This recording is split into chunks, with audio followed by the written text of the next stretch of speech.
Bwana, sehemu ya 3 ndo hii na tunazidi kusonga mbele na story ya Roma. Wanaoifahamu wanajua moto wake. Tayari Roma ameshapewa taarifa ya kwamba Edina ametekwa na ameambiwa kwamba Mr. Roma, tupo na mke wako na unachotakiwa kufanya ni kuja sehemu ambayo tutakayokuambia bila kutaarifu polisi au mtu yoyote ule. So ukifanya ujinga wote, jua kwamba utaletewa Edina akiwa hayati.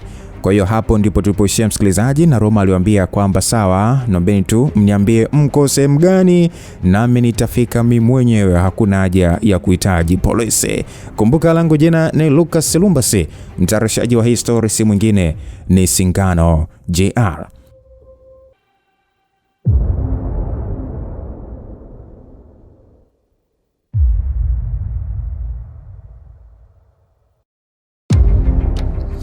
Basi bwana, upande mwingine nje ya hoteli ya The Palm alionekana Mr. Kijembe akitoka akiwa na walinzi wake na kuingia kwenye gari na kisha kuondoka ndani ya eneo hilo. Muda mfupi baadaye, gari zile 3 zikiwa na walinzi na moja katikati ikiwa na Mr. Kijembe ziliingia katika lango la ikulu ya Dar es Salaam bwana. Baada ya kuingia, Mr. Kijembe aliingia kwenye chumba ndani ya jumba hili la ikulu, chumba ambacho kilionekana kuwa ni kama hospitali. So baada ya kuingia ndani ya chumba hiki bwana, kuna mtu mmoja aliyekuwa amevalia gloves, aliandaa vifaa fulani hivi, huku Mr. Kijembe akiwa amekaa kwenye kiti na bwana yule alimsogelea na kuanza kubabua ngozi kwenye sura. Na ndani ya dakika chache tu, sura mpya ya mtu anayefahamika kwa Watanzania wote ilionekana. Na huyu hakuwa mwingine bali alikuwa ni Rais Senga Kweka.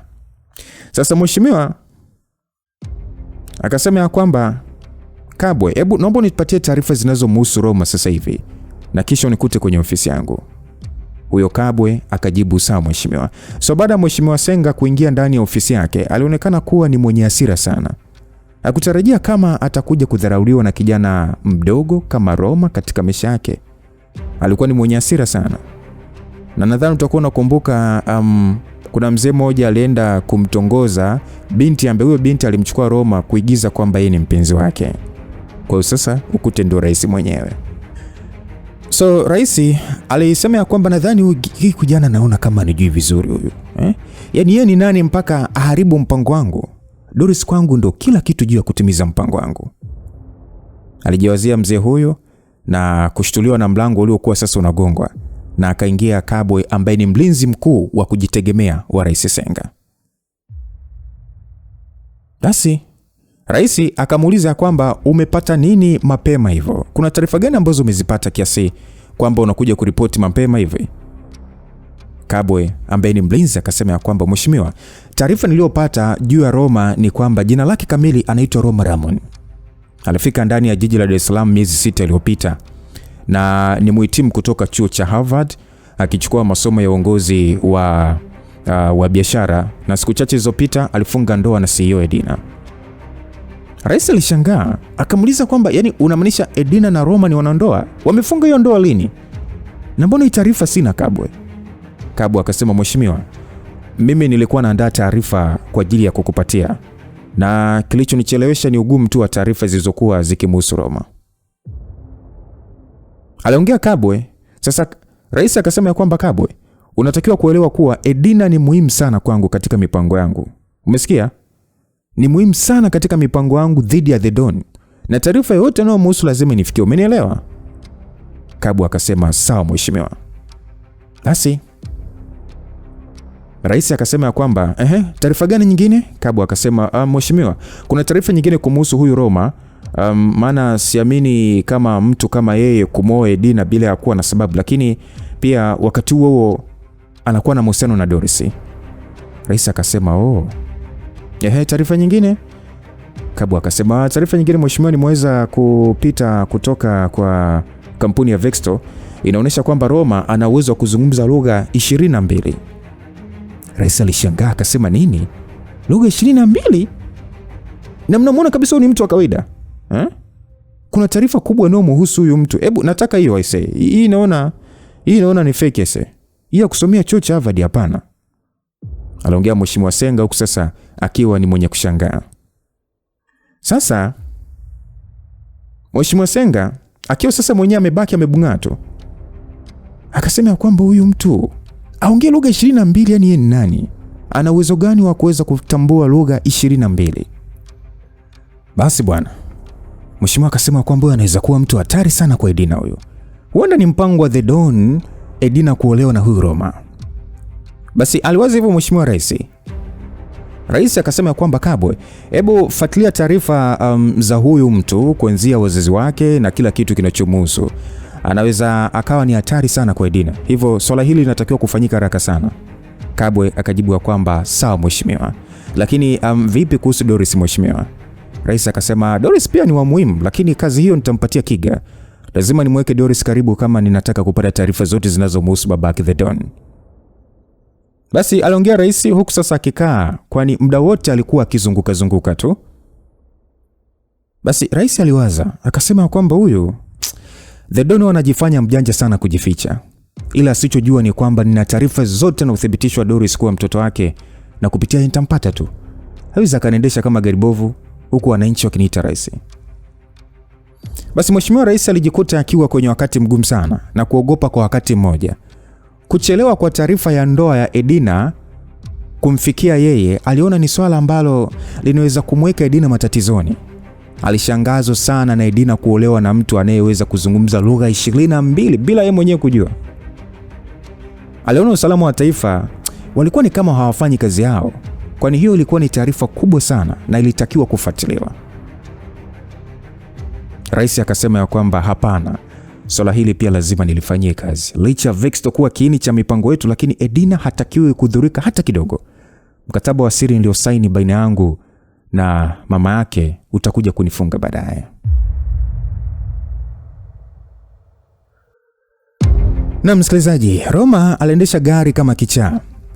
Na uzuri ni kwamba barabarani hakukuwa na magari mengi sana.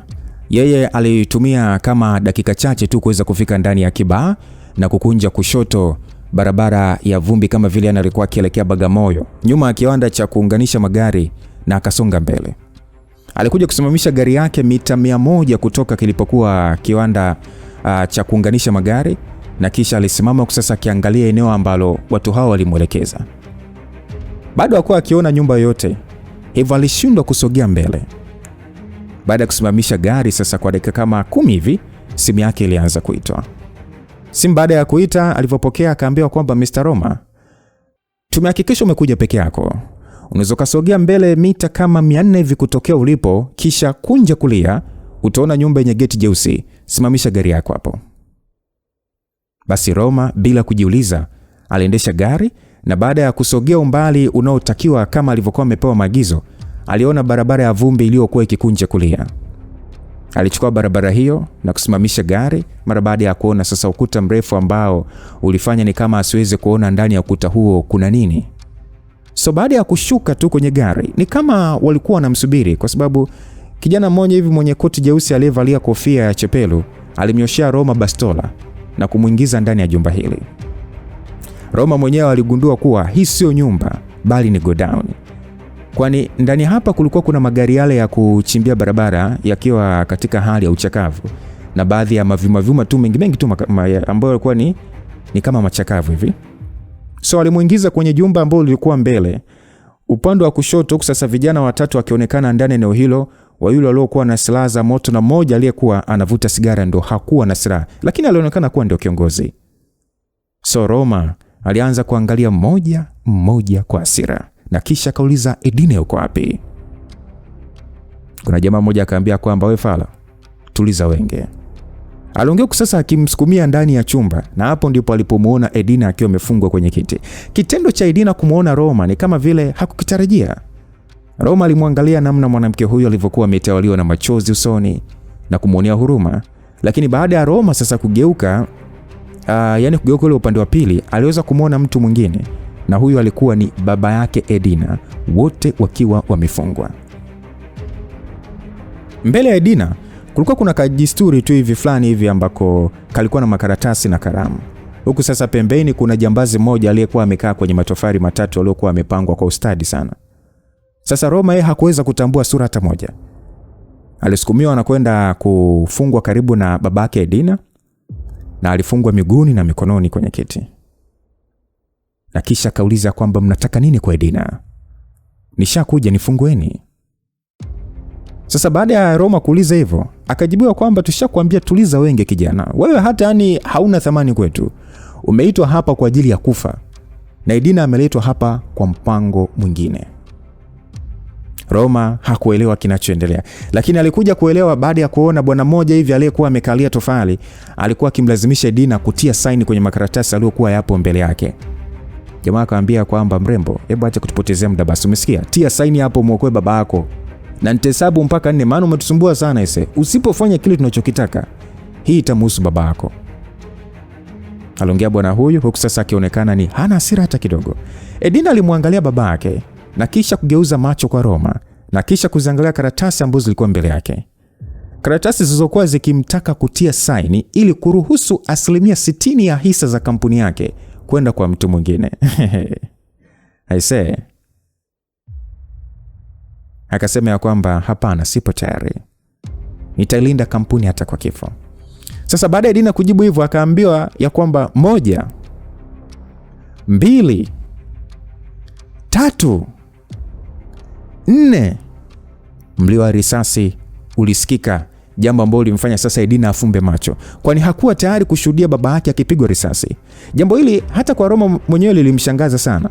Hakuamini kama Edina yupo tayari kumuona baba yake akifa ili tu alinde kampuni. Aise, sauti ya maumivu ilimtoka mzee Adebayo akisema kwamba mama, nakufa Edina. Ilikuwa ni mzee kama tayari amepatwa na pressure vile, kwani alikuwa amepigwa risasi ya paja na damu zilikuwa zikimtoka. Wakaambiwa kwamba risasi itakayofuatia itatua kwenye kichwa cha babako. Nadhani unatuona kama tunatania, si ndio? Weka sahi yako hapo pumbavu. Basi bwana, mzee Adebayo akajibu ya kwamba Edina, wape tu anachokitaka, wataniua baba yako. Edina alimwangalia babake kwa uchungu huko akitoa machozi, na Edina akasema ya kwamba baba, nisamee, sipo tayari kufanya kama unavyotaka, watu uwe tu wote. Aliongea Edina na kuwafanya majambazi hawa kushangaa, lakini sio majambazi tu, hata Roma mwenyewe alikuwa akishangaa. Roma japo yeye alionekana kufungwa, lakini ni kama vile amepumzika tu kwa sababu yani hakuwa hata na wasiwasi hata kidogo. Sasa kuna jambazi, nadhani ndio kiongozi, akasema kwamba kama ndio unavyotaka basi hatuna namna, tutafanya kila ambacho unataka. Na nakwambia hivi, baba yako atakufa, lakini pia kusaini utasaini tu. Aliongea jambazi huyu ambaye alionekana kuwa ni kiongozi, na kisha sasa alinyanyua bastola yake na kumlenga babake Edina, huku Edina akifumba macho kwa mara nyingine, kwani hakuwa tayari kushuhudia kifo cha babake. Sasa jambazi akasema kwamba nitahesabu upya mpaka 3, sawa? Kama utashindwa kutia saini hizo karatasi, basi sitakuwa na jinsi kukupa kile unachokitaka. 1, 2,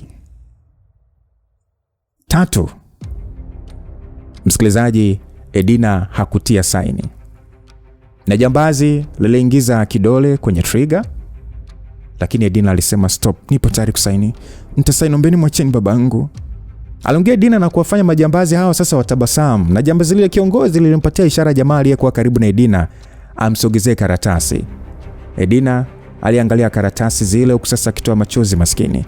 Alichukua kalamu huku akiwa anatetemeka mno. Hakuamini kwamba anakwenda kuachia hisa 60% na kubakiwa na 30% tu za umiliki ndani ya kampuni yake, kitendo ambacho kitamfanya kukosa kauli ya mwisho ndani ya kampuni. Basi bwana, Edina akawaza kwamba hapana, ngoja nimuokoe baba. Pesa zinatafutwa tu na hata mama hawezi kunielewa. Huyu ni baba yangu, kwa hiyo siwezi nikamwangalia kifa mbele yake, sitakuwa na furaha. Basi aliwaza hivyo Edina, na jambazi akamwambia kwamba afanye haraka. Aliongea jambazi kiongozi, na Edina aliangalia karatasi zile na kisha kama mtu aliyegaili aliweka kalamu chini na kisha akanyanyua uso wake na kumwangalia Roma kwa huzuni. Edina akasema kwamba kabla sijasaini nataka mnihakikishie jambo moja. Akaambiwa ongea. Mtamwachia mume wangu akiwa hai, maana hausiki kwa chochote katika hili. Wale majambazi waliangaliana na kisha kiongozi alitoa simu na kusogea pembeni. Alionekana hakuwa na maamuzi ya mwisho juu ya ombi la Edina. Roma mwenyewe alishangazwa na maamuzi ya Edina na kujikuta ni kuna kitu fulani hivi kipya kiliingia ndani ya moyo wake juu ya mke wake huyu wa mkataba. Basi bwana, kuna sauti ilisikika ikizungumza kwamba bosi anataka tumwahidi Roma awe huru. Mmoja akasema kwamba acheni upumbavu bwana. Mdanganyeni tu bwana, kisha saini mpigeni Roma risasi. Sitaki huyo mwanaharamu aishi, tumieni akili.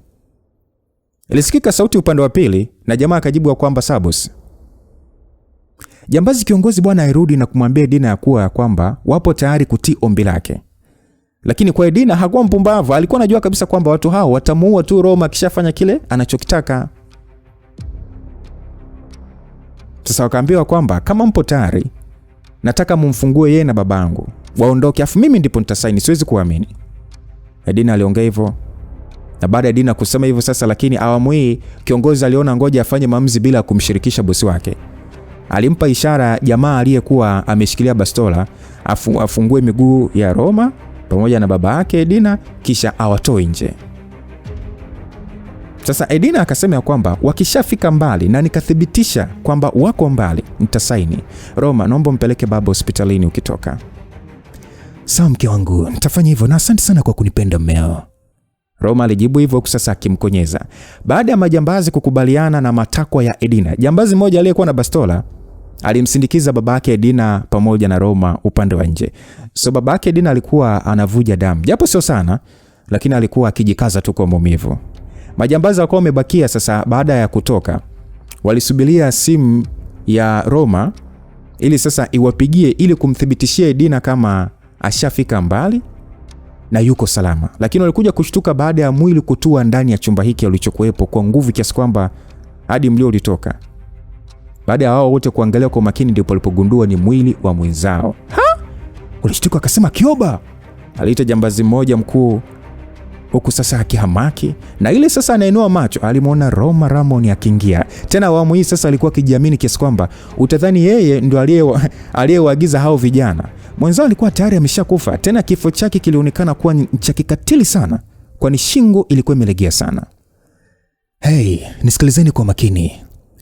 Katika maisha yangu na sheria 3 ambazo nimeziweka kwa mtu yote kutokuzivuka. 1, sipendi kutishiwa amani.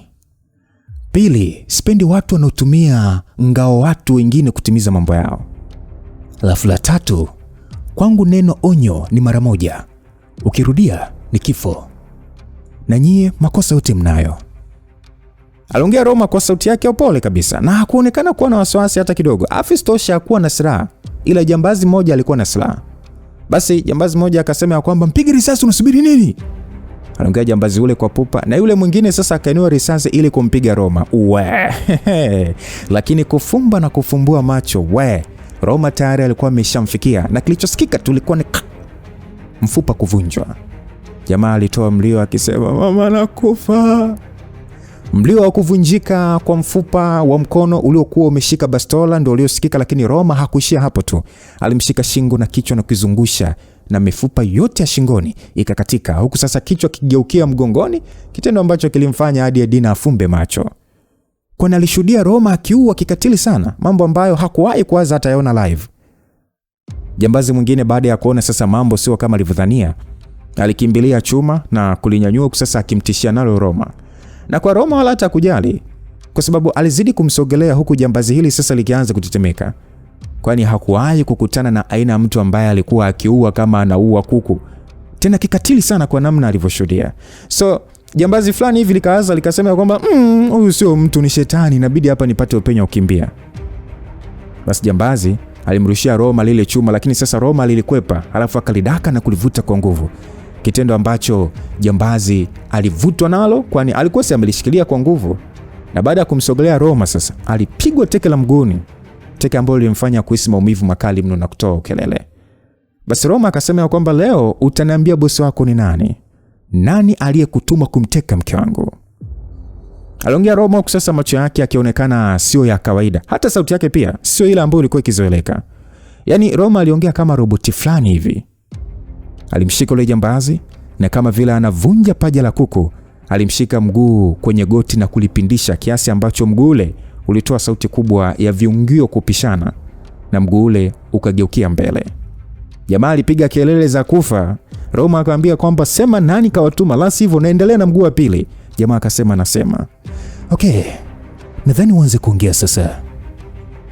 Jamaa kwa maumivu akasema kwamba aliyenituma ni Jose na babake Edina. Roma ni kama hakuwa ameelewa vizuri. Akamwambia kwamba sasa hebu ongea vizuri sio ueleweke. Yaani unataka niendelee kuvunja, si ndio? Jamaa akasema hapana. Huyu mzee aliyekuepo hapa na jamaa anayefahamika kwa jina la Jose ndo aliyetuagiza, ila huyo Jose anasema pia na bosi wake aliyotoa kazi hiyo. Basi baada ya kuongea vile vile jamani kama sasa Edina hakuamini, alinyanyua karatasi zilizokuwa mbele yake na kuzisoma, na alijikuta akishiwa nguvu mara baada ya kuona karatasi hizo zilikuwa na jina la babake. Kwa hiyo inamaanisha kwamba muda wote alitakiwa kusaini ili kuruhusu hisa ziende kwa babake. Roma aliona yani ni kama malizo hayo hajajitosheleza. Alichukua lile chuma na bila hata huruma alimchoma nalo shingoni kiasi cha kufanya sasa ni damu imrukie na kumchafua kwenye nguo mpaka usoni. Roma aligusa ile damu usoni na kisha kuinusa. Jamaa na damu inanuka vibaya sana, Roma aliwaza, na huo sasa ukawa ndio mwisho wa majambazi yote matatu yaliokufa ikatili mno. Na kwa mtu yeyote angeshuhudia maiti hizo, hakika angeishia tu kusema kwamba Roma ni shetani. Lakini wakati sasa anamaliza, mara mlango ulisukumwa na mtu aliingia pale alikuwa anachechemea sasa akiwa na bastola mkononi. Na huyo hakuwa mwingine bali alikuwa ni babake Edina. Hasa mzee akasema ya kwamba Edina, saini hizo karatasi kabla sijaachia risasi. Aliongea mzee huyu huku sasa akionekana ni mwenye kuvumilia maumivu, kwani hadi mikono ilikuwa ni kama ikimtetemeka vile. Baba, siamini kama unaweza kwenda mbali kiasi hiki. Mzee akasema, wewe kimya mpumbavu wewe. Mimi sio baba yako bwana. Saini karatasi hizo kabla sijakutandika risasi ya kichwa sasa hivi na huyu mwaji mwenzako hapa. Aliongea huko Roma sasa akimwangalia mzee huyu na kisha katabasamu. Mzee, bora ungekimbia baada ya mimi kukuacha kule nje. Ila nimekupa nafasi ili hali najua kabisa ulikuwa kwenye huu mpango, ila ukajileta mwenyewe.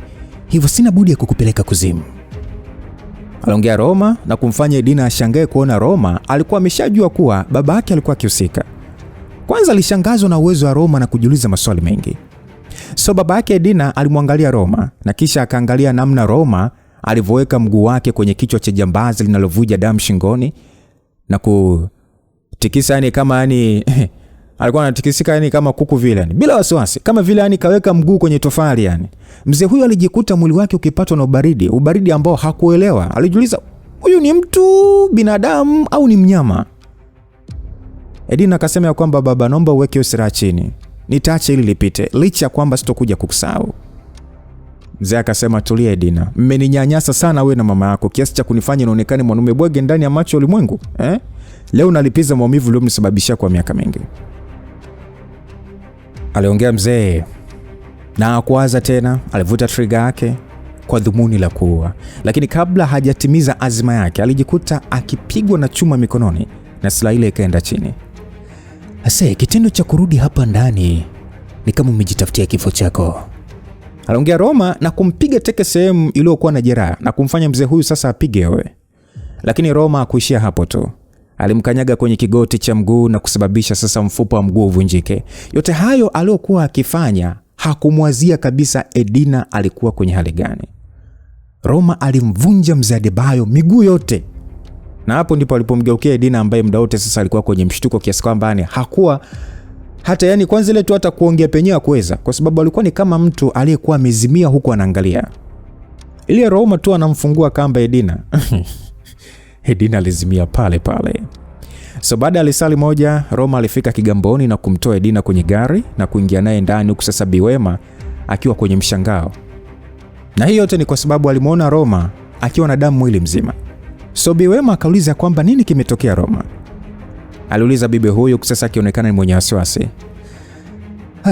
Kuna wapuuzi wanajifanyaga wajanja sana. Wamemteka mke wangu na mimi nimelipiza kwa kuwaua. Umesema umewaua? Ndio. Wamekufa. Mwingine ni baba yake Edina, nimemvunja miguu ili akampe taarifa anayeshirikiana naye. Roma aliongea huku sasa akimpandisha Edina juu kwenye chumba chake akifuatiwa na Biwema. Roma ndio ilikuwa ni mara yake ya kwanza kuingia kwenye chumba hiki cha mke wake. Kilikuwa ni chumba of course kikubwa sana kilichokuwa kinapendeza sana, kuitwa chumba cha mwanamke CEO. Tena CEO mkubwa ndani ya ulimwengu wa wafanyabiashara duniani. Biwema huyo atazinduka baada ya muda kwa sababu alikuwa kwenye mshtuko. Roma, sasa unajuaje Roma wakati mtu yupo mahututi? Tumpeleke hospitalini. Haina haja Biwema, atazinduka tu. aliongea Roma, na kisha akatoka akimwacha bibi huyu kwenye mawazo. Hakuweza kujua Roma ni mtu wa namna gani, kwani alionekana kujiamini mno. So baada ya kutoka ndani ya chumba chake, aliingia bafuni na kuoga, na baada ya kumaliza alichukua simu yake na kumpigia Doris na kumwambia kwamba ameshamwokoa mke wake na yeye yuko salama. Baada ya kukata simu, alitafuta namba ya Rosie.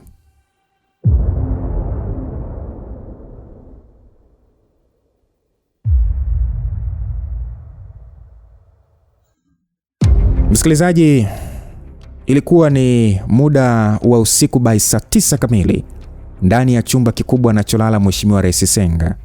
Akiwa amepumzika na mke wake, mara simu yake kubwa ya iPhone ilianza kuita mfululizo, kiasi kwamba iliweza kumwamsha na kushangaa ni nani anampigia muda huo, kwa sababu sio kawaida yake. Na mara nyingi akipokea simu usiku sana huwa ni za dharura, na kuna tatizo kubwa ambalo wasaidizi wake wameshindwa kulitolea maamuzi ama ufafanuzi. So aliangalia jina la mpigaji na kujikuta usingizi sasa ukimuishia. Jina kwenye kioo lilionekana limeandikwa senior, yani mkubwa kazini. Rais alivyopokea akasema kwamba mheshimiwa, kuna nini? Maana sio kawaida kunipigia muda huu. Senga, ulinihakikishia kuwa Edina atakuwa salama ndani ya taifa lako. Lakini nini hiki kinaendelea ndani ya nchi yako? Naomba upunguze jaziba senior. Nini tatizo? Hey, Senga, vijana wangu wamenitumia ripoti kwamba Edina alitekwa. Senior, una uhakika na hiyo taarifa? Na uhakika na vijana wangu Senga. Nimewapa kazi hiyo moja tu ya kumlinda Edina kwa siri. Kwa hiyo vipi hali ya Edina kwa sasa? Ni bahati kwamba sasa hivi ana mume. Kwa hilo namsifia sana. Yule mtoto ana akili sana kuchagua mume bora. Unamaanisha Roma ni mume bora kwa Edina? Ndiyo Senga, mchunge sana huyo kijana, sio mtu wa mchezo, na ni mtu katili kuwahi kutokea katika ulimwengu huu. Hakikisha unakuwa upande mzuri na yeye ili kuweza kusaidia kwenye mpango wako. Mimi ya kwangu ni hayo tu, na nikwambie Senga, haupo makini kabisa. Yaani Edina anatekwa na huna habari. Mimi niliopo ng'ambo ya pili ya nchi yako nimepata taarifa kabla yako. Nimekasirishwa sana na jambo hili. Usiku mwema. Nadhani tutaongea zaidi juu ya mipango yetu siku tukionana. Basi aliongea hivyo senior na kukata simu. Who is this guy? Alijiuliza Mheshimiwa Senga huku akiwa ni mwenye kushangaa. Yaani senior anamfahamu Roma. Mheshimiwa Rais akasema kwamba my guess is right. He's not normal. There is more hidden info about him. I have to dive deep to discover more details. Basi Rais alijiwazia hivyo. So ilikuwa ni muda wa asubuhi ya saa 2. Roma alionekana akiendesha gari kwa spidi akielekea maeneo ya Mbagala. Baada ya kupiga mwendo kwa madakika kadhaa, alikuwa mbele kabisa ya nyumba ya Rosie.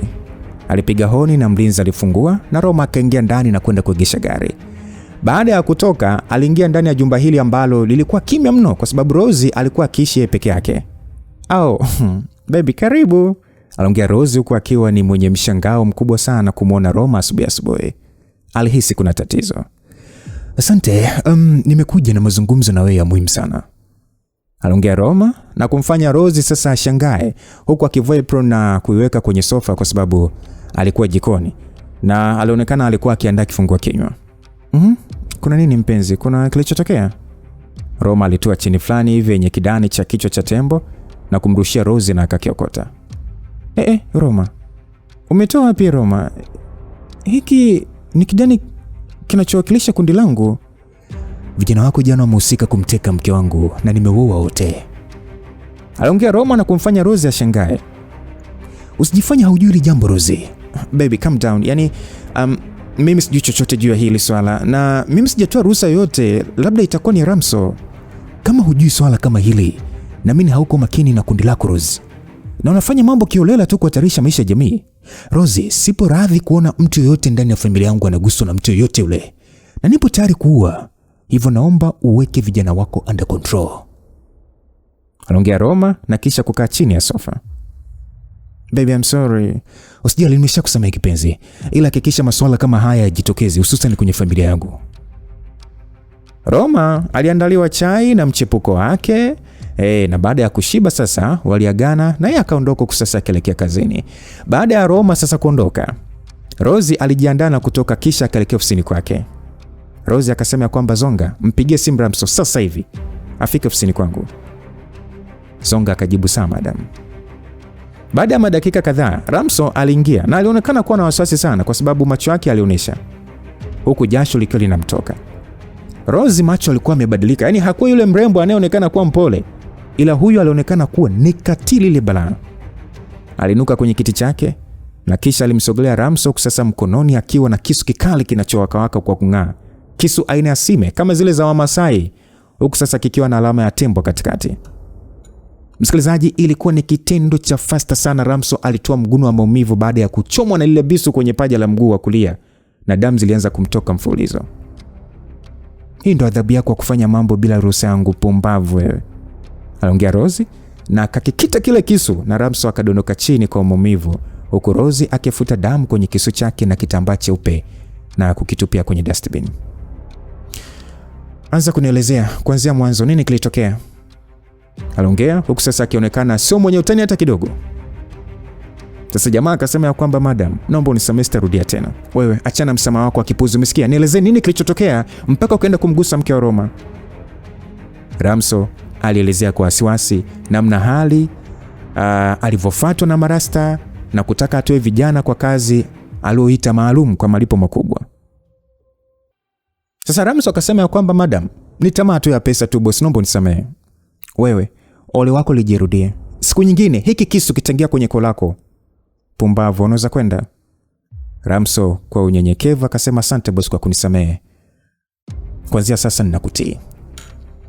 Aliongea Ramso na kisha akatoka. So Rosie alirudi kwenye tarakishi yake na kisha aliwasha na kuandika jina la Edina kwenye mtandao wa Google. Na kisha maelezo kutoka Wikipedia yalitokea na kuanza kuyasoma.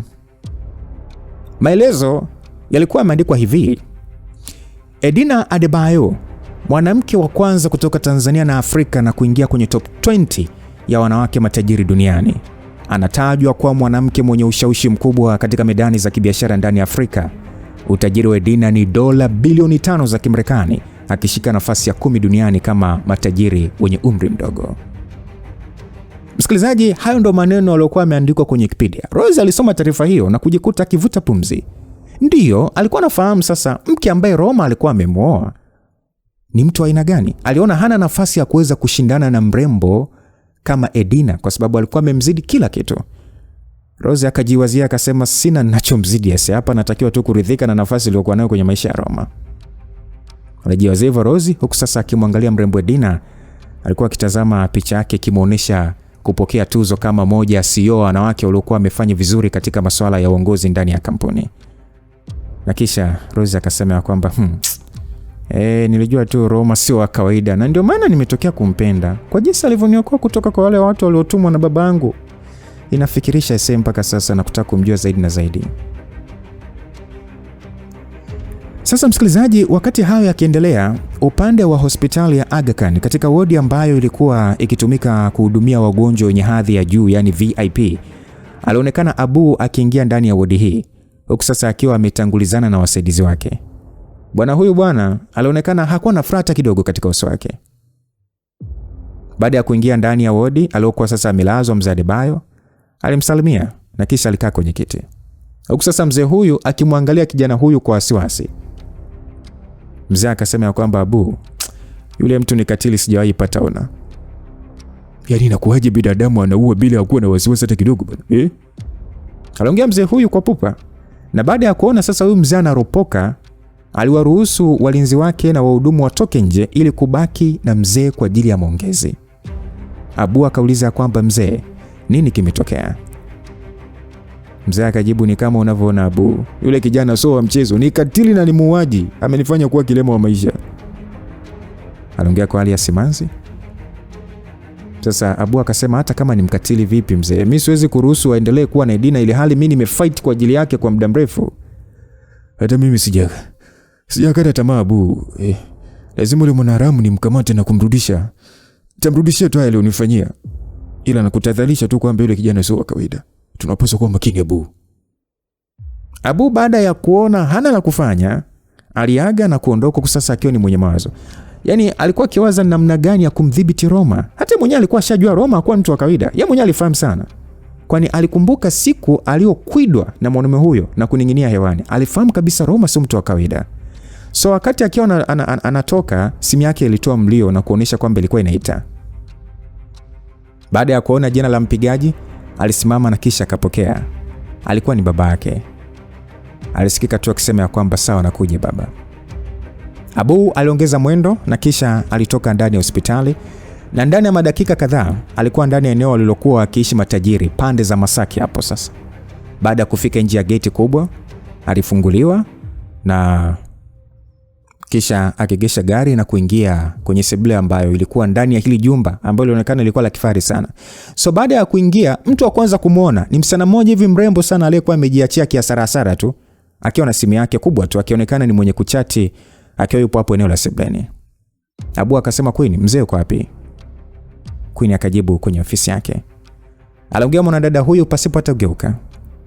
Alionekana kuwa ni wale wanawake waliokuwa na maringo, ila Abu ya kujali. Alipandisha ngazi kuelekea juu na ndani ya dakika chache tu alikuwa ndani ya ofisi iliyokuwa kubwa, huku sasa ikiwa na mavitabu mengi na makabrasha mbalimbali tu, huku mbele yake kukiwa na masofa na meza kubwa ambayo ilikuwa na tarakishi kubwa tu ya kampuni ya Apple, huku nyuma ya tarakishi hiyo akiwa mzee Alex. So baada ya mzee huyu kumuona Abu amefika, alinyanyuka alipokuwa kwenye meza, yani alipokuwa amekaa, na kisha alimsogelea Abu na kumramba kibao. "Abu, hivi mbona siku hizi umekuwa na uwezo mdogo sana kufikiri?" Nisamehe baba, ni kwamba tu sikuwa na taarifa sahihi zinazomhusu Roma na ndio maana mpango wangu umefeli." "Acha sababu zako za kipuzi bwana. Hivyo wewe unajua ni vitisho gani mimi napokea kutoka kwa The Don? Kwa nini hili swala unalifanya lichukue muda mrefu sana Abu? Sasa nisikilize, nakupa siku 10 kuanzia leo. Swala hili umeshalifanyia kazi. Sitaki uzembe tena. Ukishindwa mimi nakutoa kwenye nafasi yako." Aliongea mzee huyu kwa hasira, na Abu alitoka kwa sasa, hasira juu ya Roma zikiongezeka. Abu akasema kwamba, "Roma, akia Mungu nitakuua kwa namna yoyote ile, hata kwa kukodi watu kutoka nje ya nchi. Siwezi kudhalilika kiasi hiki." So baada ya kutoka ndani ya jumba hili, moja kwa moja Abu alipanga kwenda ofisini kuendelea na kazi, huku sasa akiendelea kufikiria namna gani ya kuweza kumdhibiti Roma na hatimaye Edina. Dakika chache alikuwa nje ofisi yake, huku sasa katibu Mwitasi akimwangalia kwa wasiwasi. Abu akauliza kwamba, "Vipi, kuna nini?" Katibu Mwitasi akajibu, "Mgeni." Alijibu na kufungua mlango na kisha akaingia na kumkuta mgeni akiwa sasa amekaa kwenye kiti chake cha mzunguko, akiwa ni hana habari. Afu mgeni mwenyewe hakuwa mwingine bali alikuwa ni Roma. Si anamtafuta mgeni mwenyewe, kashafika. Abu kwanza alimtazama Roma kwa hasira kali sana. Abu alitamani sana angekuwa na silaha ammalize Roma pale pale, lakini silaha hiyo hakuwa nayo. Nani karuhusu kuingia kwenye ofisi yangu bila ruhusa? Nimejiruhusu mwenyewe. Kwani vipi, kuna shida? Aisee, kuwa na heshima basi kwenye ofisi za watu bwana. Toka kwenye kiti changu. Ninatoka, lakini leo nimekuja kukupatia onyo kwa mara nyingine. Aisee, una bahati sana kwa sababu mimi huwa sitoagi onyo mara mbili. Mimi sheria yangu ni onyo mara moja tu, ikirudia ni kifo. Sasa nakwambia hivi, mimi Roma Ramon, ikitokea siku, muda na saa yote umemsumbua Edina mke wangu, anza kutubu dhambi mapema sana. Angalau nikukupeleka kwa Father God, uingie peponi. Aliongea Roma na kisha akanyanyuka, na alivyomfikia Abu, alipiga teke lilomfanya Abu atoe kelele, maana ni kama vile amegongwa na chuma. Hakikisha unatii hiki nilichokuambia siku ya leo. Ukifanya ujinga wote nitahakikisha unafia kwenye hicho kiti. Roma aliongea hivyo. Sasa Roma alifungua mlango na kisha kutoka nje, lakini ile sasa anakaribia mapokezi, uso kwa uso na Edina aliyekuwa anaonekana kama vile hakijatokea kitu jana yake, kwani alikuwa na uso ule ule wa kikauzu na mwendo wa kujiamini, yani akiwa sasa ametangulizana na sekretari wake. Roma akawaza ya kwamba huyu mwanamke ni ngangari bwana. Basi Edina ni kama vile alikuwa hajamuona Roma, kwa sababu yani zaidi tu ya kutingisha kichwa, yani kama salamu, alimpita na alionekana alikuwa ndani ya eneo hili kwa ajili ya kuonana na Abu. Roma kwanza yeye hakujali sana, na alichapa raba, kwani kilichokuwa kimemleta eneo hilo alikuwa ameshakimaliza. Aliingia kwenye lifti na ndani ya dakika chache tu alikuwa akitoka na gari yake. So alipiga mwendo mpaka alipokuja kuibukia ndani ya Samora, ambayo kampuni ya mke wake ndipo ilipo. lakini muda huo kulionekana kukiwa na foleni kidogo kiasi cha kufanya magari yasimame. Sauti ya kijana mdogo tu ilisikika ikisema kwamba bosi, nunua magazeti. Ilikuwa ni sauti ya kijana mdogo tu, ndio ilimshtua Roma aliyekuwa akisikiliza muziki kwenye gari yake, na kisha akashusha kioo na kumruhusu kijana huyo sasa kuona ngoja tu anunue. Ailipa pesa na kupata gazeti lake. Yule kijana akasema asante bosi. Roma alitikia tu kwa kichwa na kisha alianza kufunua gazeti hilo kwa mbele. Na hapo ndipo sasa alipopigwa na mshangao, kwa sababu mbele kabisa gazeti hili kulikuwa na picha ya Abu na Edina, na kichwa kikubwa cha habari kilisomeka ya kwamba kampuni ya Vexto na JR wasaini mkataba wa kushirikiana katika ujenzi wa barabara ya mwendokasi kutoka Mbagala kwenda Chamazi. Roma alisoma kichwa hicho na kufungua ndani kupata habari kamili, na hapo ndipo alipokuja kugundua kuwa mke wake siku ya jana alikuwa na miadi na Abu kwa ajili ya kusaini mkataba huo, kwani ndani ya gazeti hilo ilionyesha kuwa mkataba huo ulisainiwa jana yake ndani ya hoteli ya Serena. Sasa Roma akajiuliza, sasa kama ni jana, mke wangu alimteka vipi? Alijiuliza Roma na kisha kuendelea kuendesha gari, kwa sababu magari yalikuwa yameshaanza kusogea, na ndani ya dakika chache tu alikuwa ndani ya jengo hili la kampuni, huku akiwa amechelewa sana kwa sababu muda huo ilikuwa ni yapata saa 5 kuelekea 6 mchana. Basi sauti kutokea kwa Doris iliyosikika ikiwa imechangamka ilimuita Roma na kumfanya bwana huyo ageuke, na hii ilikuwa ni ndani ya ofisi ambayo Roma alikuwa akifanyia kazi. Hey mrembo, niambie, unaonekana kuwa mzuri zaidi kuliko jana. Mnafiki mkubwa sana we. Unanisifia huku unasema mke wako ndo mzuri kuliko wanawake wote. Ya, hiyo ni kweli. Basi Roma alijikuta akipigwa ngumi na Roma akajifanya kuumia, na kitendo hiki sasa kilifanya baadhi ya wafanyakazi hapa ndani washangazwe na ukaribu wa ghafla wa Roma pamoja na Doris, ila hawakutaka kuuliza kwa sababu Doris alikuwa ni mkubwa wao kikazi. Sasa huwezi kwenda kumuuliza bosi wako kwamba unatoka na fulani, no. Vipi? Safi. Hajakuumiza pote. Jana kwanza ilikuwaje? Doris, hayo tuachane nao bwana, tuongea tukienda kupeana mambo tena. Au unaonaje? Mimi niko kamili gado. Na ni kama umeniongezea tu nguvu. Nataka nikazitoe kwako. Roma alisema hivyo kwa kutabasamu na kumfanya Doris aone aibu za kike. Jishaue tu mwanaume. Nani kakwambia tutafanya tena? Aliongea hivyo Doris na kisha akaondoka. Basi sauti nyingine ilisikika ikisema kwamba hey handsome, uko poa? Hey Rachel, niko poa Rachel mrembo. Umechelewa esi, yaani unakuja hapo ofisini kama kwako vile. Sio hivyo mrembo. Nilikuwa na dharura kidogo. Haya bwana. Ila wewe na Doris kuna kitu kinaendelea Ila sisemi bwana. Rachel alisema hivyo. Roma alitabasamu tu na akaachana na Rachel. Na kisha akatafuta game lake la Zuma na kuanza kucheza mpaka muda wa chakula ulipofika na kuungana na Doris na Rachel kwenda kupata chakula. So, msikilizaji, muda wa usiku bwana, Edina airudi mapema sana na kusalimiana na Roma ambaye alikuwa yupo sebuleni akiongea na Biwema. Baada ya kusalimiana nao, moja kwa moja aliingia kwenye chumba chake. Mrembo huyu bwana alikuwa ni mwenye mawazo ya hapa na pale, lakini alichokuwa akiwaza kikubwa ni juu ya Roma.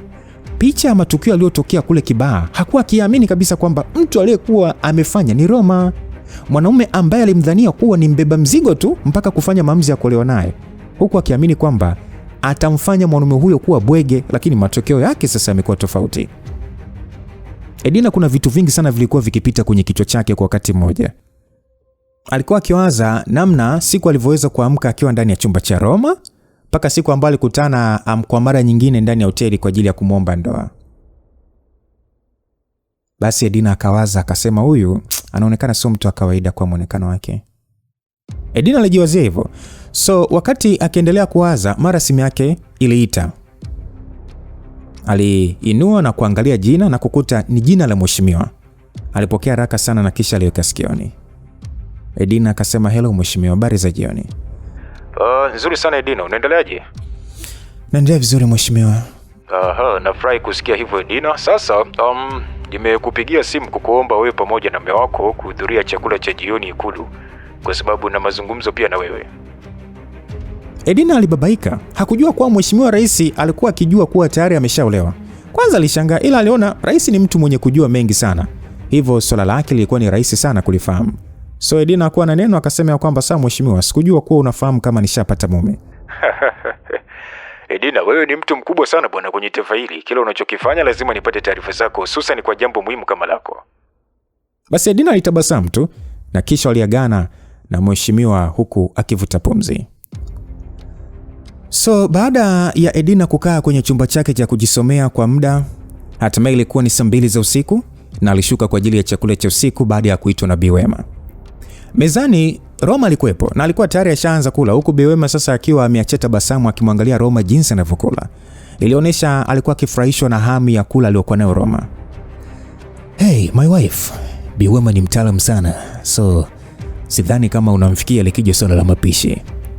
Aliongea Roma sasa akijilamba midomo, wakati huo akiwa ameshikilia paja la kuku, na Edina alimwangalia mwanamume huyu kwa mtazamo wa maswali mengi.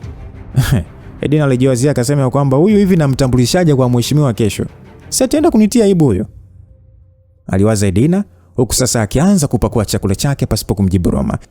Sasa Bi Wema akasema kwamba Edina hajawahi kupika na hajui chochote kuhusu mapishi.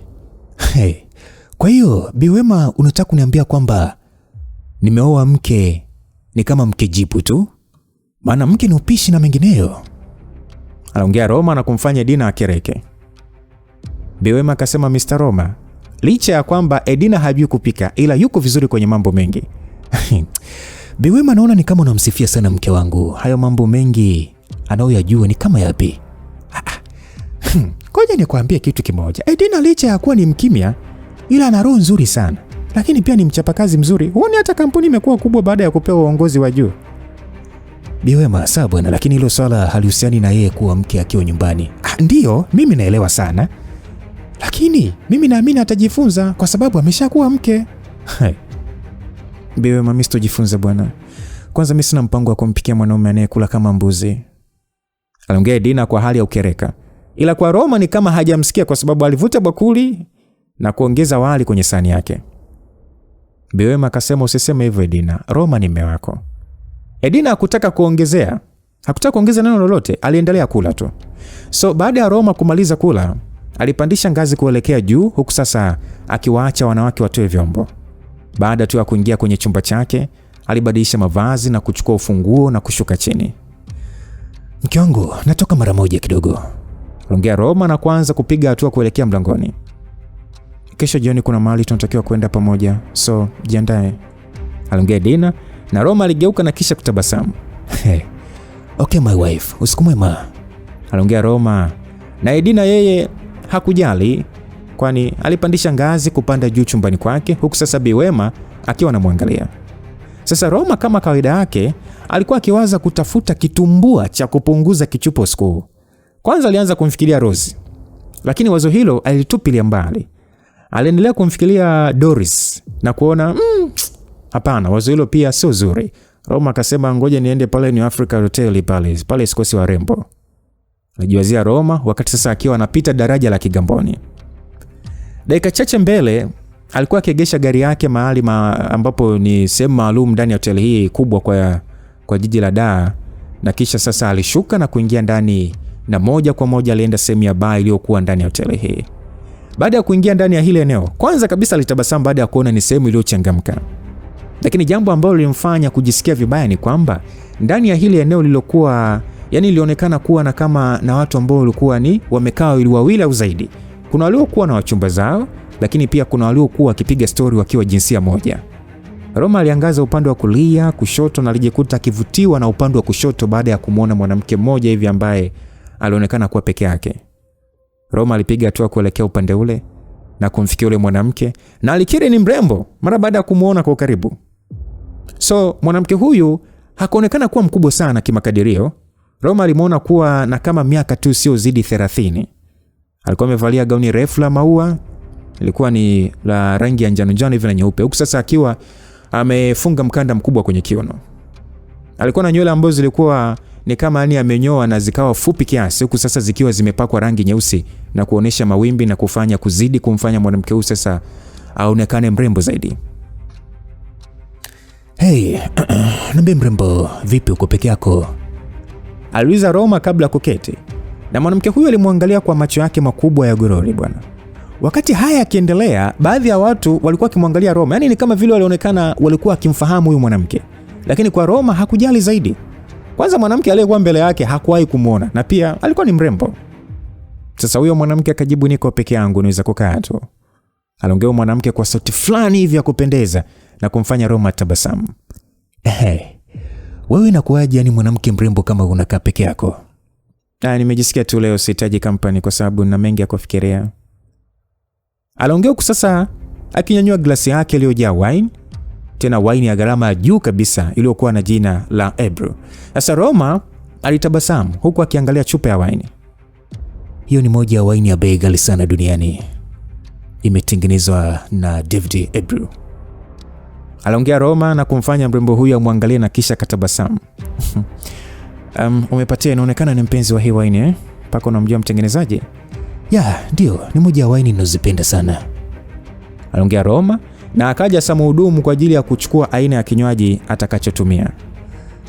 Nipatie kama ya huyu mrembo. Aliongea Roma na kisha mhudumu akaileta ndani ya dakika kadhaa tu, huku Roma akiendelea kumpigisha story mrembo huyo. Sasa muda ulizidi kusogea. Kwa mrembo huyu alionekana kuanza kulewa, ila kwa Roma hakuwa ni mwenye ni kama ni kuonekana kulewa mapema, hapana. Una mawazo gani mrembo mpaka na kufanya ujitenge siku ya leo? Kuna mshenzi tu kaniboa leo. Na sitaki hata kumsikia tena kwenye maisha yangu. Pole sana. Ni mume au boyfriend? Sio mume wala sio boyfriend.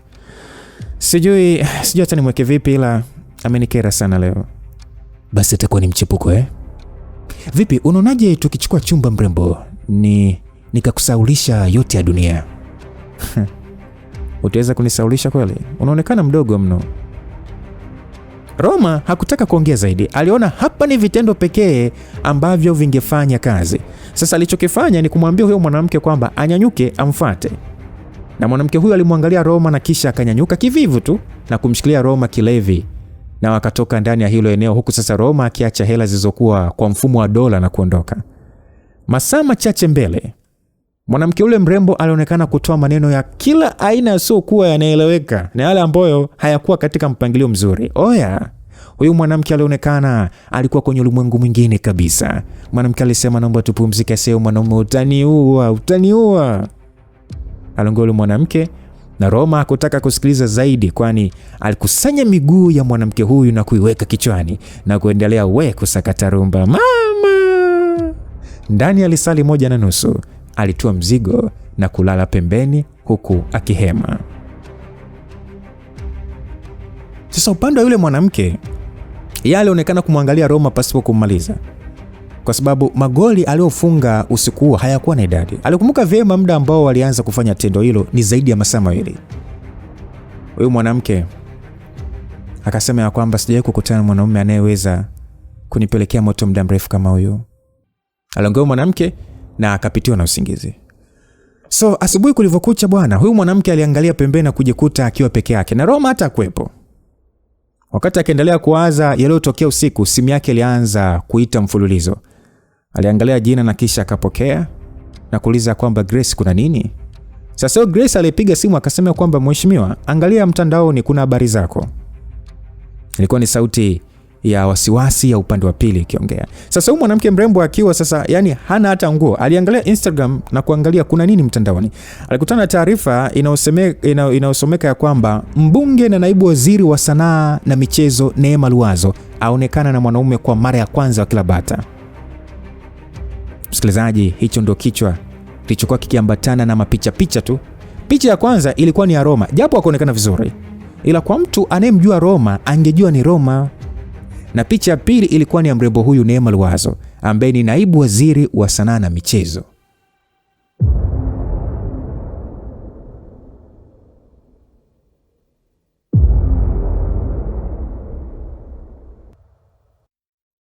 Saa 12:30 Roma alinyanyuka na kujivuta, kisha akashuka chini kwenye chumba cha mazoezi kwa ajili ya kupasha mwili joto kidogo.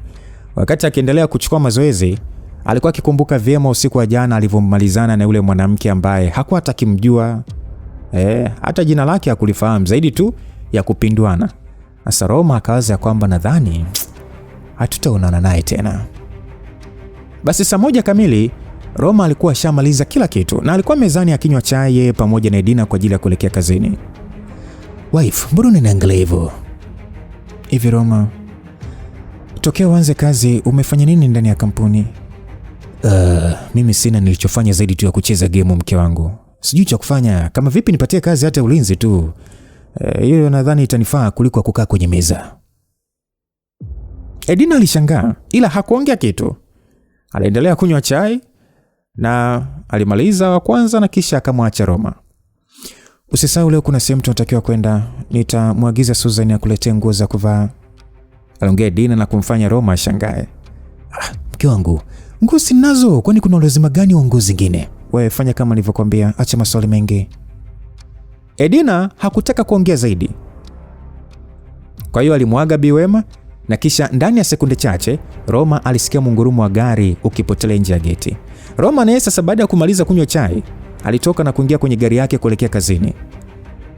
Roma akajiwazia kwamba hapa nikifika nipakue mtandaoni game lingine, lile limeshanichosha. Yaani sina hata ninachojua mimi kuhusu kazi za kukaa ofisini. Mimi najua kurusha ngumi tu na kuua. Aliwaza Roma huku sasa akikanyaga pedeli kuelekea kwenye kampuni. Roma alifika na siku hii Rachel alionekana kuchelewa kufika kazini kwa sababu Roma kwanza kumkuta. Wakati Roma sasa anawasha tarakishi yake kwa ajili ya kupakua game, mara aliingia Doris. Tena Doris mwenyewe akiwa ni mwenye kununa sana. Baada ya kumfikia bila hata ya salamu, alimpa Roma tablet aliyokuwa ameshikilia mkononi na Roma alichukua na kuangalia baadhi ya picha zake zikiwa mtandaoni. Hivi kumbe mwanamke ni waziri? Mbona ni mdogo hivi? Aliongea Roma kwa sauti na kumfanya Doris azidi kufura kwa hasira. Wewe, usiniambie huyu ni wewe kweli? Baby Doris, ni mimi ndio. Si unaona kabisa hapa kuna sura yangu. Kipi sasa cha kuficha hapa? Yes, ni mimi. Aliongea Roma na kumfanya Doris azidi kushangaa. Yaani inakuaje huyu mwanaume hata kujitetea hawezi? Maana kwa alivyokuwa, yani kwa yeye alivyokuwa anawajua wanaume, lazima tu angeanza kutoa sababu, imeenda hivi, ila kwa Roma yeye alikiri. Baby Doris, huyu mwanamke alikuwa ni mrembo, ila mimi sikumdhania sikujua kama ni mbunge. Doris alimwangalia Roma kwa hasira na kisha bila ya kusema neno aliondoka na Roma hatakujali. Aliendelea kupakua game lake kwa ajili ya kuendelea kucheza. Ndani ya ofisi ya CEO, Doris aliingia na kumkuta Edina akiwa anaendelea na kama kawaida yake mwanamke huyu kwa uchapakazi alikuwa fresh sana. So baada ya Doris kumfikia, Doris akasema kwamba bosi, umeona taarifa ya Roma inayozagaa mtandaoni? Edina akajibu hapana, sijaiona. Aliongea Edina na Doris alimkabidhi sasa Edina ile tablet. Na Edina aliangalia kwa muda sasa uso wake ukijikunja kiasi. Edina akajiwazia akasema yani kumbe alivoniaga anatoka kidogo alienda kukutana huyo kimada. Huyu mwanaume malaya sana huyo. Alijiwazia Edina na kisha alimrudishia Doris tablet yake. Na Dori akasema kwamba hii sio nzuri kwa image ya kampuni ya Edina. Doris, yani mambo binafsi ya Roma na wala hayahusu kampuni, hivyo swala hili achana nalo. Wewe nenda kaendelea na kazi. Aliongea Edina na Doris hakuwa na neno. Aliona ngoja aende zake kuendelea na kazi. Baada ya Doris kuondoka, Edina alijikuta akivuta pumzi na kuangalia mlango aliotoka. Edina akajiwazia akasema maskini, hata Doris kashaingia kwenye mtego wa huyo mwanaume. Aliwaza hivyo Edina na kisha akanywa kahawa kidogo na kuendelea na kazi. Sasa upande mwingine ndani ya mji wa mheshimiwa mstaafu, sehemu iliyokuwa ikifahamika kama Village G, alionekana mheshimiwa rais mstaafu bwana Kigombola Hamisi akiwa ameketi kwenye sofa za bei ya yani naweza nikasema bei za juu sana, bei ya hali ya juu kwenye jumba lake hili la kifahari ndani ya kijiji hiki. Sasa muda huu ilikuwa ni asubuhi ya saa 4. Alikuwa anatazama tu runinga huku akipata chai yake taratibu. Wakati mzee huyu mwenye mvi zilizoacha waraza akiendelea kuangalia runinga, mara aliingia moja ya sekretari wake na kumsogelea, na sekretari akasema kwamba mheshimiwa, kuna taarifa hapa nataka kukutaarifu juu ya Madam Neema. Mheshimiwa alichukua ile simu ya iPhone ambayo alikuwa nayo huyo sekretari na kuanza kuangalia picha zilizokuwa zimetumwa kwa njia ya WhatsApp. Moja ya picha hizo zilimuonesha Roma akiingia ndani ya chumba na Neema huku akiwa ameshikana viuno. Asiye huyu mzee mara baada ya kuona picha hii alionekana kukunja sura kwa hasira kali sana, na kisha alichukua kikombe kilichokuwa na chai mbele yake na kunywa kidogo, na kisha alimgeukia huyu bwana. Akaambia kwamba Ricky, nataka taarifa zote za huyu mwanaume kwenye hizi picha kabla ya saa 7 mchana. Ricky akajibu sawa mheshimiwa. Msikilizaji, kwa wale ambao wasiomfahamu Neema Luazo, huyu mwanamke ni mwanamke maarufu sana ndani ya ulingo wa siasa. Moja ya sifa kubwa iliyomfanya mwanamke huyu kuwa maarufu ni uzuri wake aliokuwa nao. Kabla Neema kujiingiza katika siasa, alikuwa ni msanii na mwigizaji mkubwa sana, lakini pia alishawahi kushinda shindano la umisi miaka kadhaa iliyopita. Kipindi cha uongozi wa Mheshimiwa Kigombola ndio kipindi ambacho Neema kwa mara ya kwanza alipata uteuzi na kuwa mkuu wa wilaya ndani ya jiji la Dar es Salaam. Uteuzi ambao ulianza kufanya watu wahisi kuna kitu kinachoendelea kati ya Mheshimiwa Kigombola na Neema. Licha ya tetesi ambazo zilikuwa zikisikika huko na kusambaa mtandaoni, hakukuwa na ushahidi wowote wa kuthibitisha taarifa hizo, na hata pale Neema mwenyewe alivyoulizwa alisema ya kwamba huu ni umbea tu, kwa hiyo mimi siwezi kuzungumza lolote kwa sababu sipo kama watu wanavyonifikiria, mimi nimefikia hapa kutokana na juhudi zangu mwenyewe. Kwa hiyo hilo ndio ambalo lilikuwa jibu alilokuwa analitoa Neema miaka kadhaa nyuma alipokuwa anaulizwa kwamba je, kuna lolote kati yake na Mheshimiwa Rais, labda wanatoka kimapenzi. Lakini jibu hili pia lilionekana kuwa na mashiko kwa sababu licha mwanadada huyo kuwa mkuu wa wilaya, lakini pia alisifika kwa kuwa na mali nyingi sana ambazo alirithi kutoka kwa wazazi wake miaka kadhaa baada ya wao kufariki katika ajali ya ndege.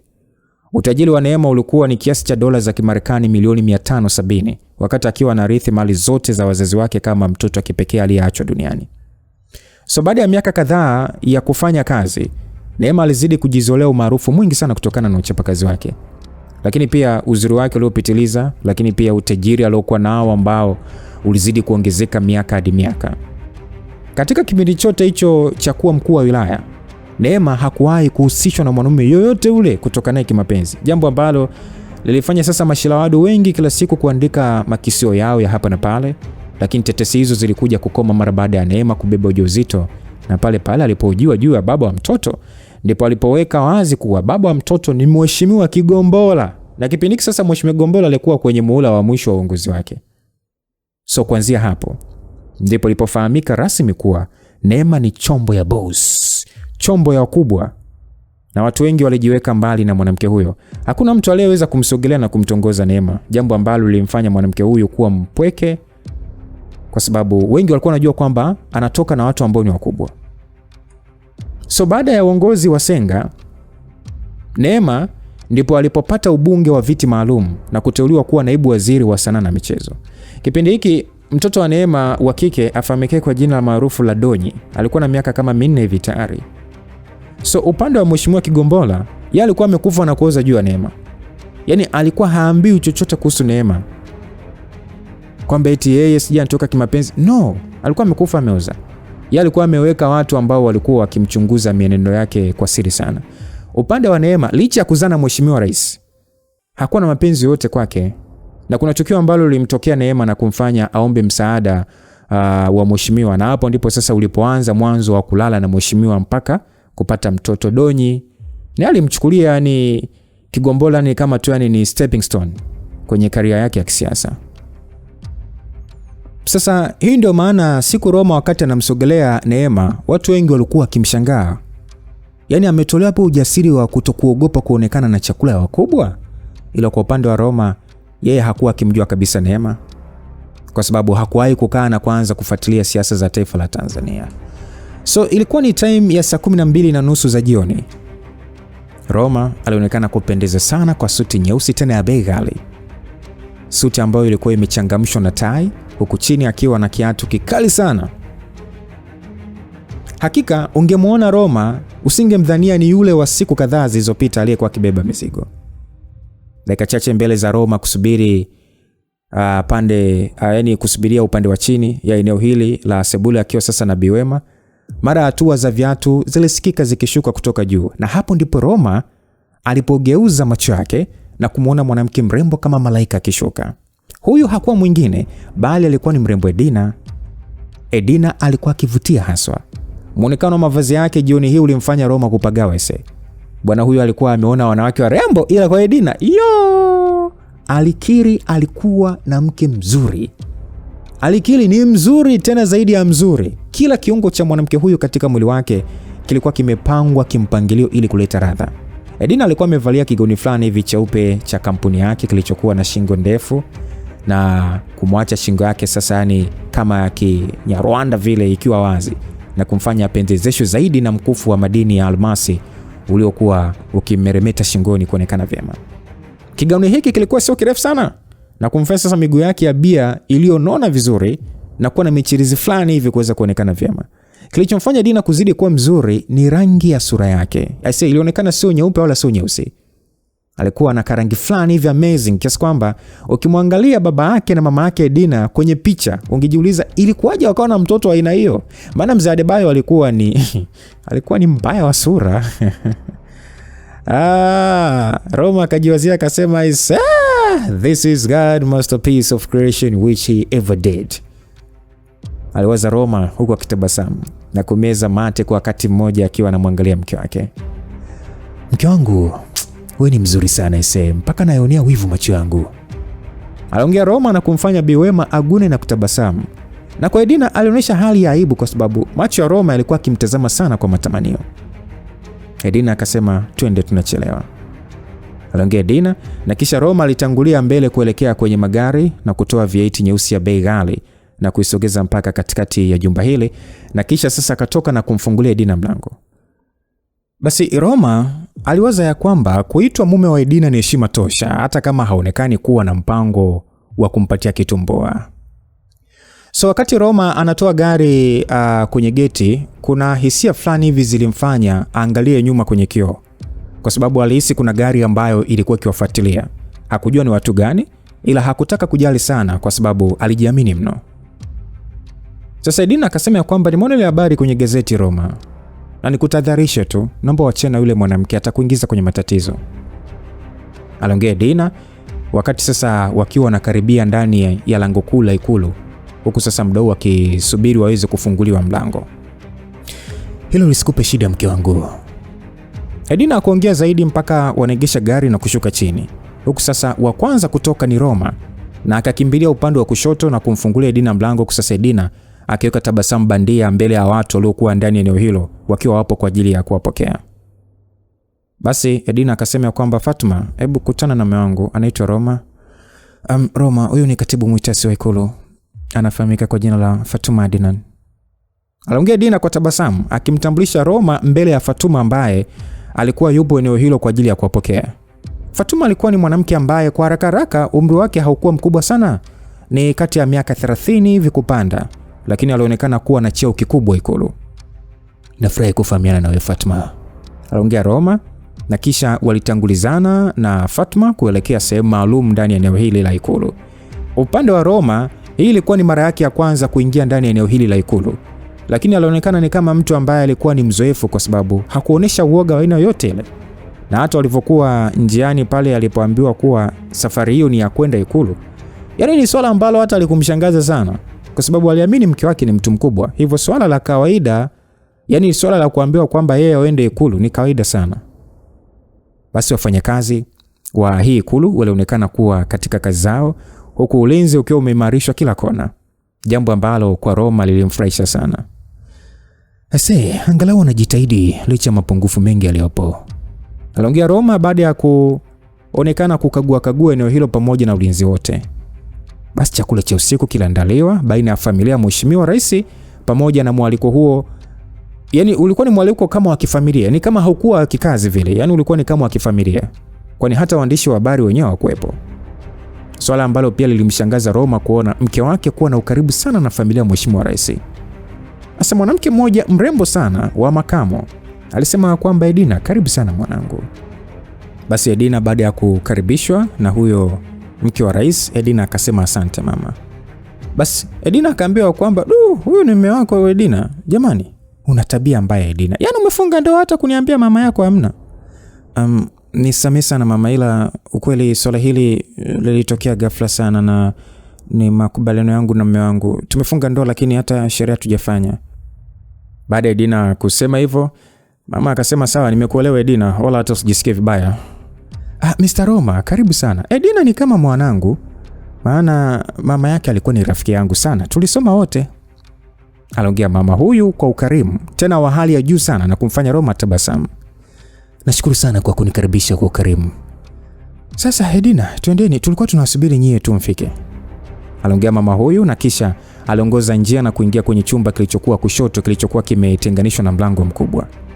So baada ya kuingia hapa ndani ndipo Roma aliposhangazwa na ufahari wa hili eneo. Kulikuwa kuna mpangilio mzuri sana wa samani zilizokuwepo hapa ndani, huku katikati kukiwa na meza kubwa ambayo ilikuwa imezungukwa na watu watatu, wawili wanaume na mmoja mwanamke. Sasa mzee huyu alisema kwamba Edina, karibu sana bwana, tulikuwa tukisubiri nyie. Aliongea mzee huyu ambaye alifahamika kama rais kwa Watanzania, lakini ndani ya eneo hili alionekana kama ni baba wa familia. Basi Edina akasema asante sana mheshimiwa. Sasa mheshimiwa rais akasema kwamba karibu sana Roma, jisikie upo huru kabisa. Aliongea rais huku sasa akimfanya Roma tabasamu huku akiangaliana na mheshimiwa ile kwa njia ya kiume ile. Edina alishtuka baada ya kumuona Ashley. Edina akasema, Ashley, kumbe umerudi, sina taarifa zako. Ashley akasema, ndio Edina, nina siku 4 tu tokea niingie nchini. Aliongea huyu mwanamke mrembo kusasa macho yake yote akimwangalia Roma. Na alionekana ni mtu ambaye ni kama hakufurahishwa na uwepo wa Roma hapo ndani. Na Roma mwanzoni hakumuona Ashley, baada ya kukutanisha macho yao ni kama waliwasiliana kwa macho. Na Roma aliketi karibu na mke wake. Basi Ashley akauliza kwamba ushamaliza masomo yako ya PhD? Ashley akasema ndio nishamaliza. Edina akasema hongera sana, ni hatua kubwa umefikia, hongera. Aliongea Edina na kumgeukia kijana ambaye muda wote alikuwa kimya akiwa pembeni tu. Huyo jamaa anaitwa Dennis. Dennis akaambiwa kwamba Dennis, mbona wachangamkiwa geni kama hujaona vile? Msikilizaji, Dennis alikuwa ni kijana ambaye umri wake haukuonekana kuwa mkubwa sana. Alikuwa na rika la kama miaka 22 hivi na alikuwa chuo mwaka wa mwisho huko nchini Norway. Dennis alimwangalia Edina na kisha aliweka tabasamu fake usoni na kisha akamsalimia Edina na Roma. Ila kwa upande wa Roma kuna jambo fulani hivi ambalo aliligundua katika macho ya Dennis, ila hakutaka kufikiria sana. Aliweka kapuni swala hilo baada ya kuona macho fulani hivi akimtazama mwanamke wake. Basi Roma alitambulishwa kwa Mheshimiwa Senga kama mume halali wa Edina, na chakula kilifaana sana kwani kiliendana na stori nyingi za hapa na pale, huku pongezi zikielekezwa kwa Edina kwa kupata mume, kwani lilikuwa ni jambo la kipekee sana katika maisha ya mwanamke. Na hakuna aliyekuwa anajua kuwa wawili hao walikuwa na ndoa ya mkataba. Na wote walikuwa wanafanya ni kama maigizo tu. Mheshimiwa Rais sasa muda wote alikuwa akimwangalia Roma ni kama mtu fulani hivi ambaye alikuwa na maswali mengi juu yake. Ukweli ni kwamba Mheshimiwa Rais licha kutumia ushawishi wake na mamlaka yake kupata taarifa zilizokuwa zinamhusu Roma, lakini hakuambulia chochote. Kabwe baada ya kuwasilisha utafiti wake aliokuwa ameufanya juu ya Roma, alimwambia rais ya kwamba mheshimiwa, taarifa zinazomhusu Roma zinaonekana kuwa nyeti sana ndani ya shirika la CIA na wamegoma kutupatia taarifa yake. Rais baada ya kupewa ile taarifa alishtuka akasema, kwa hiyo unamaanisha ni kuna taarifa zinazomhusu Roma ambazo CIA hawataki kuzitoa?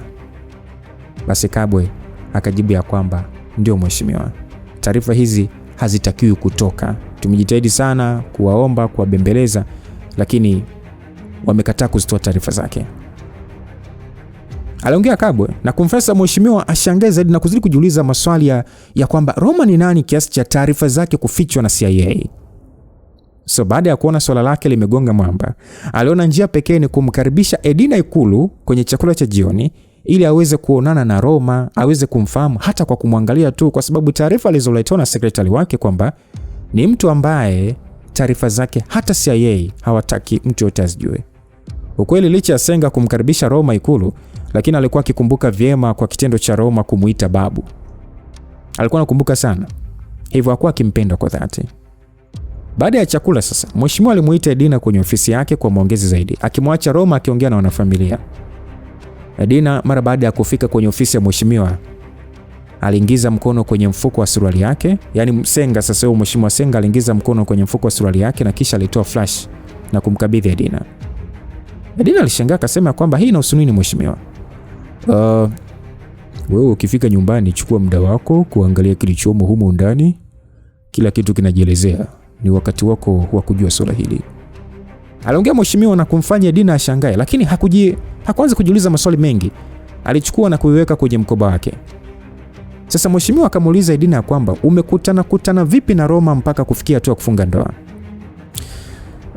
Ni story ndefu Mheshimiwa Rais, ila naweza nikasema kwamba ni mwanaume wangu wa kwanza katika maisha yangu na atakuwa mwisho vile vile. Kwa hiyo unataka kuniambia kwamba unamwamini, si ndio? Edina alishangazwa na swali hilo, ila hapo hapo akakumbuka kuwa Roma alionekana kuwa na mwanamke mwingine kwenye mitandao, hivyo alijua kwamba huenda mheshimiwa atakuwa na taarifa hizo. Ila asichokijua Edina ni kwamba Senga anajua pia uhusiano wa Roma na Edina.